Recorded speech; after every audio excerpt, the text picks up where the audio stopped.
Bonjour à tous, je suis Laurent de commentposerunTEP.fr. Comme prévu cette semaine, épisode 2, comment le TEP peut avoir une action correctrice sur le tendon. Précédemment, l'application du TEP sur le tendon, avec une tension d'étirement supérieure à 50%, avait une action principale de rappel proprioceptif de l'insertion vers la jonction myotendineuse lors de l'étirement du muscle. Ce mouvement permettait aussi d'amplifier les informations sur la contraction musculaire et par voie de conséquence d'inhiber la contraction de celui-ci par stimulation des organes tendineux de Golgi. Dans un deuxième temps, le prolongement de l'application du TEP sur le corps musculaire du solaire avait pour effet d'inhiber le muscle avec une tension d'étirement comprise entre 15 et 25%. Mais ceci n'est pas toujours vrai. Prenons l'exemple pour l'occasion du biceps brachial. Comme dans tous les muscles, il y a deux tendons. Un tendon d'insertion proximale, appelé aussi d'origine, le plus proche de la colonne vertébrale, et un tendon d'insertion distale ou terminale. On commence par le tendon proximal du biceps brachial. Il s'agit bien du tendon le plus proche de la colonne vertébrale. J'ai choisi de faire un TEP en Y car ce tendon proximal est formé par le tendon du courbiceps à l'intérieur et par le tendon du long biceps à l'extérieur. Je positionne les ancres initiales au-dessus du point d'insertion de ces deux tendons, toujours avec 0% de tension d'étirement.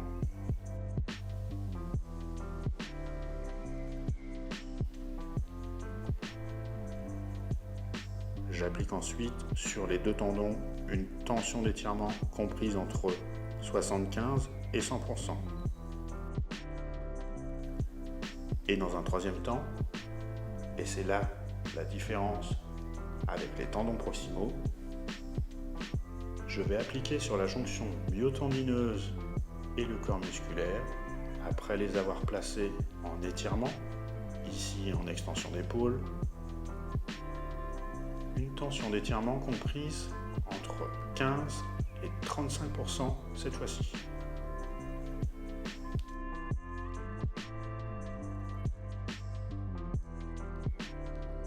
En résumé, et dans ce cas, l'action de rappel sur le tendon se fera de haut en bas et sera donc un lanceur d'alerte proprioceptif dans le cas des mouvements d'épaule vers l'arrière. Quant à l'action sur la jonction myotendineuse et le corps musculaire, elle se fera de bas en haut et aura pour conséquence d'aider la contraction musculaire. Cette amplification servira elle aussi de lanceur d'alerte pour les organes tendineux de Golgi. Par l'intermédiaire de ces mécanorécepteurs, il y aura ordre d'inhiber le muscle. Ce TEP musculaire sera donc facilitateur. Passons au tendon distal du biceps brachial. C'est bien lui le plus éloigné de la colonne vertébrale. Je commence la même technique avec le positionnement de l'ancre initiale avec 0% de tension d'étirement.